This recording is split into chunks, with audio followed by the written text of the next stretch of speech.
इलाहाबाद विश्वविद्यालय में मानवाधिकार पर हुए इंटरनेशनल कॉन्फ्रेंस में पहुंचे इलाहाबाद हाई कोर्ट के chief justice.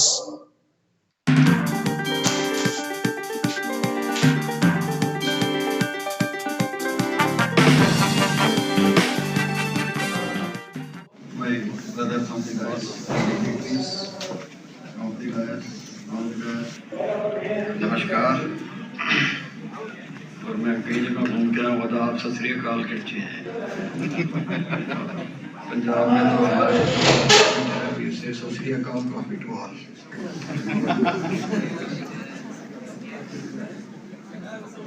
So good occasion, but before I start,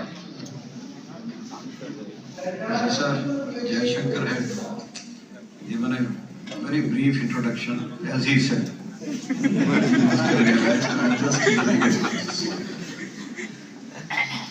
But one fact is there, we must have realized that how terrorized we are from him.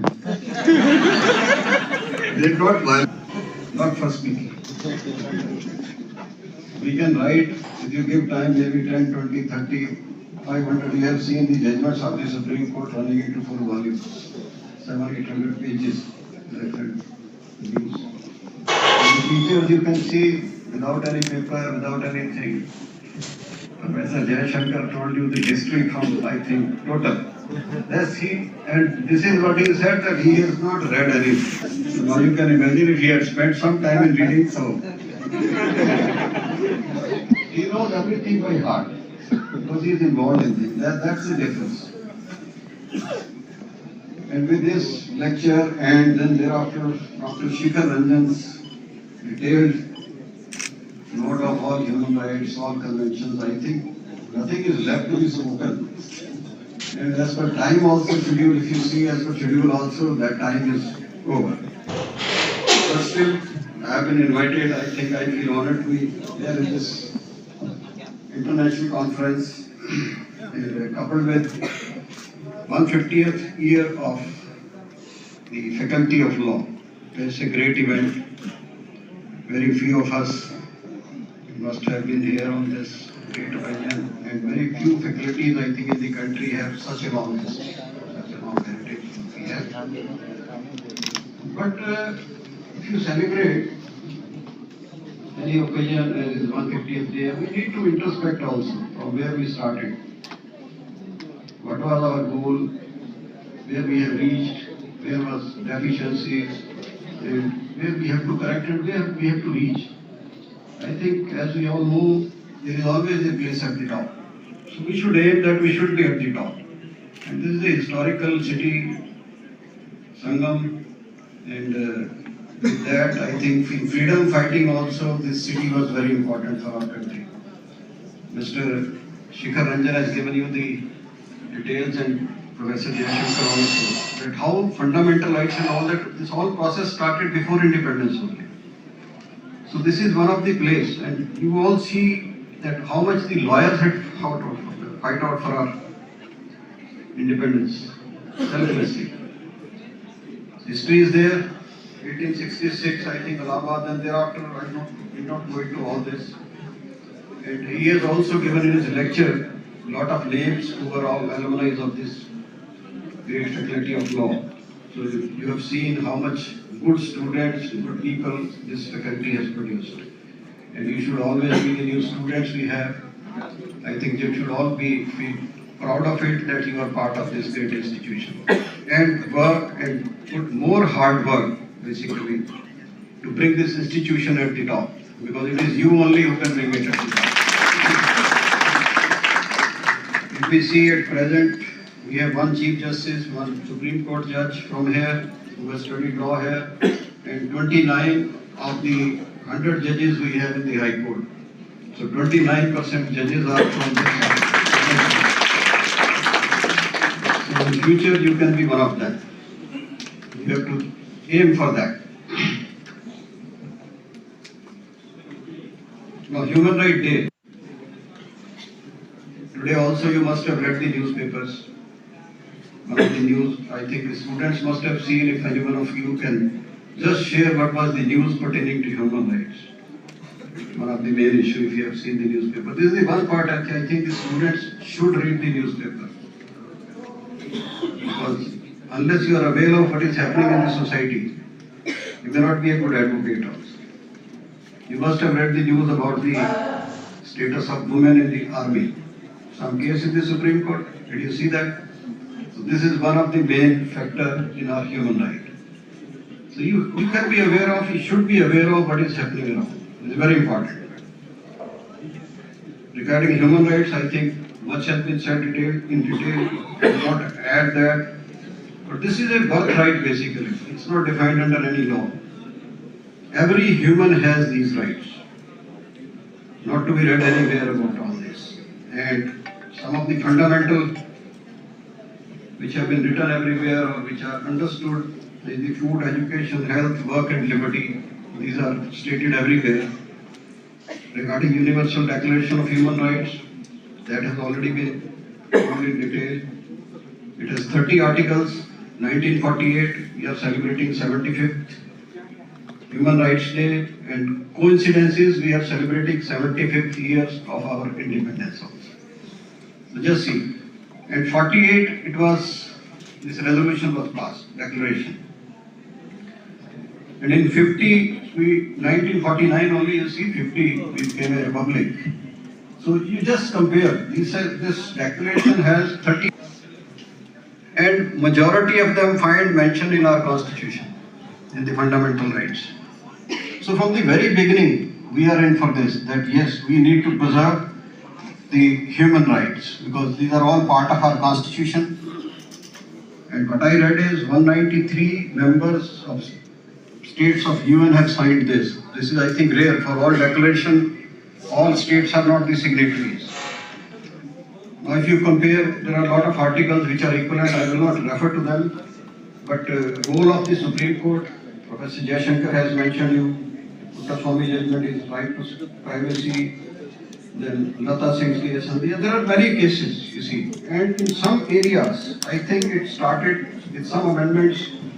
You know about the Unni Krishnan case, right to education, thereafter the constitutional amendment, or there are still Vishakha's cases there, that is at workplace.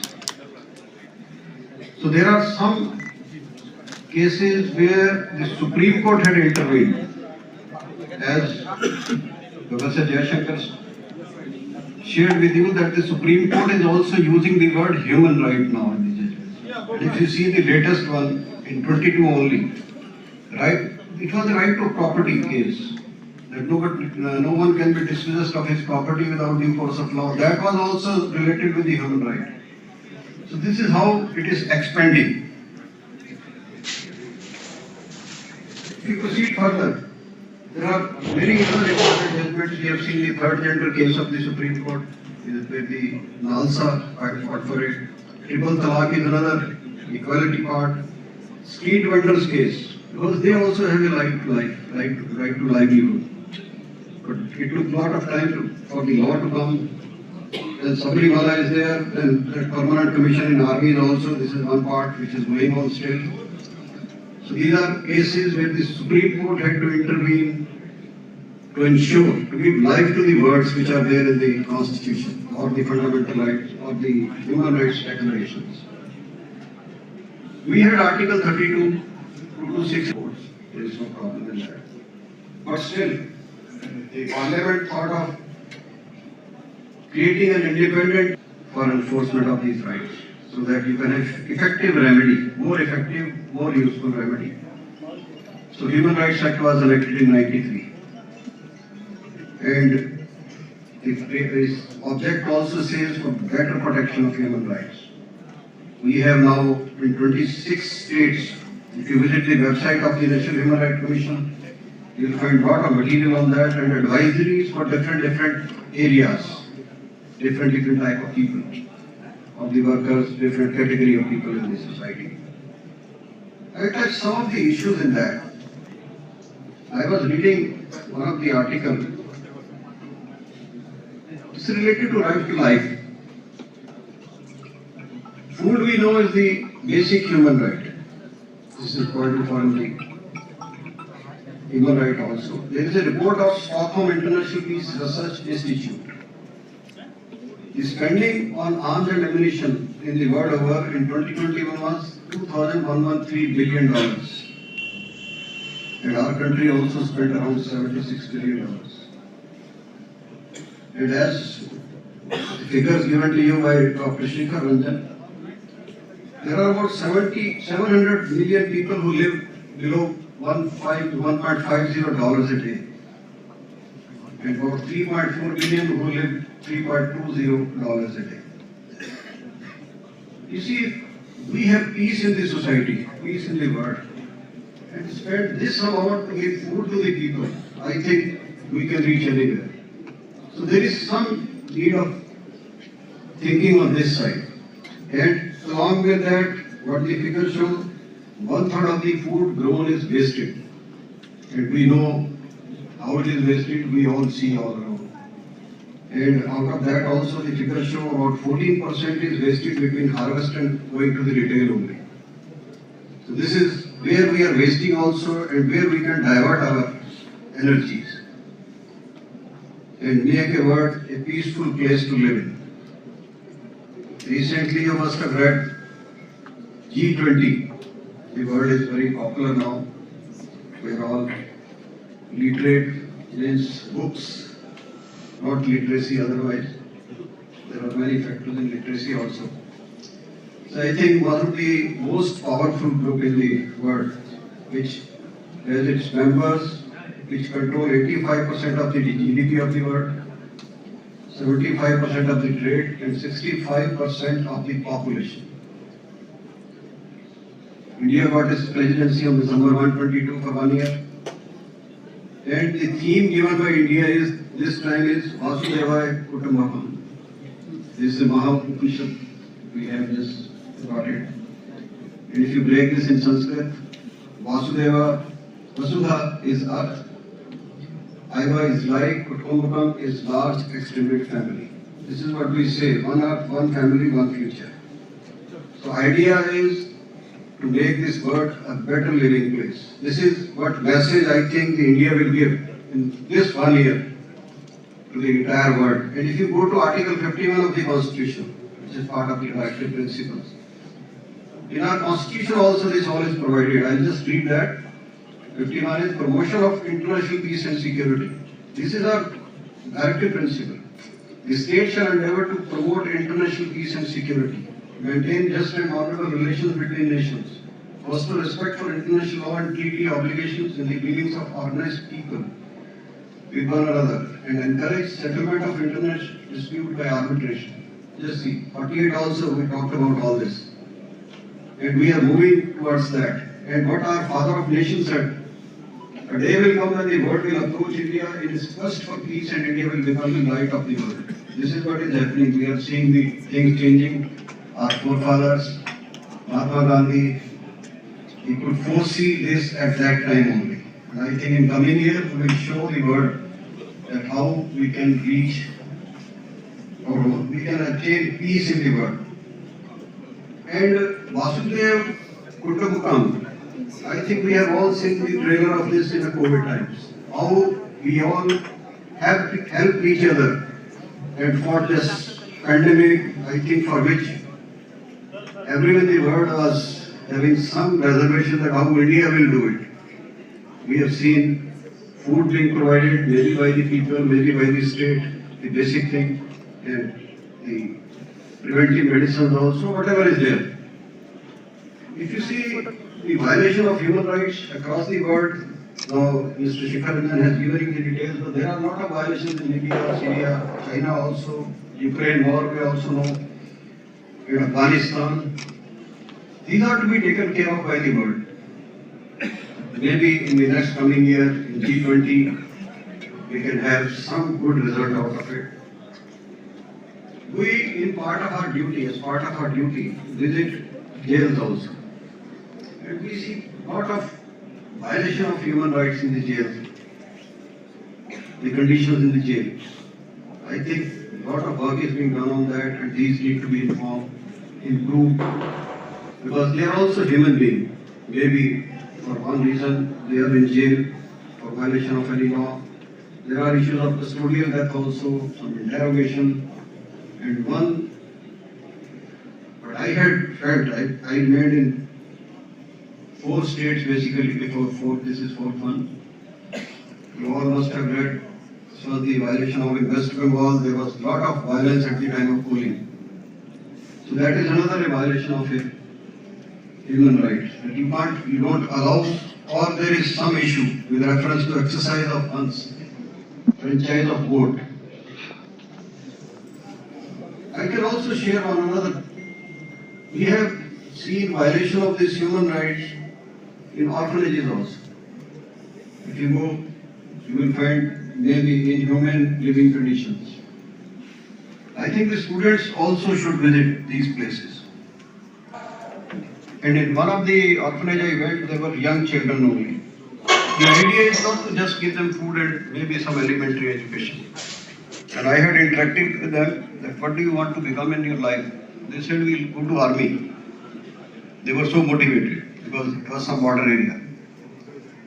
So we immediately connected them with the army people only, so that they can motivate them, train them, educate them in the way the recruitment is there, so they can be part of the army of the country. And in some other also you will find that they are put in the orphanages like a jail. The idea maybe they don't run away, but this is not the way we have to keep them. So that is required to be seen. Then child labor we are seeing regularly. But all these things, why this happen? Because we are all insensitive. We just see and close our eyes. We have to be little sensitive if we see that the human rights are not violated. In our country, the rights of the senior citizens are also there. But unfortunately, we had to come with an act only to maintain that, to secure those rights. This is a sad part of our society. You can see in which direction we are moving. The right to die with dignity also, you know the judgment of the Supreme Court. You are all law students. Female feticide is another problem in this society. Unborn child also has some right. But if you see this along with environment also, it was touched. These are all issues which you can discuss for days together. I think I'm just touching the issues. There is one corporate social responsibility. Corporates. On what these are, for what purpose this amount is spent. Yes, there are a lot of guidelines. But whether anybody examined the issue, like in Allahabad only, on different occasions we have crores of people coming on a day only. How much material or different items are required for their consumption, and this packing and all that. A lot of stuff for packing must be coming. And this all garbage is thrown at Allahabad only. The responsibility of the local people, local administration to remove that. Yes, they are doing whatever they can do. It could be better also, it should be better, but still. Why not put those persons who are selling their product at Allahabad at that time to do that also? We know we changed the system of taxation. Now it's GST, destination based. Wherever the goods are sold, the tax is collected there. Why not they are required to spend their amount in the areas where they sell most of their products, so that the garbage which is sent to those areas is taken care of. And environment, we all know the garbage hills in some city, and every city will become a garbage hill basically because of lack of facilities for treatment.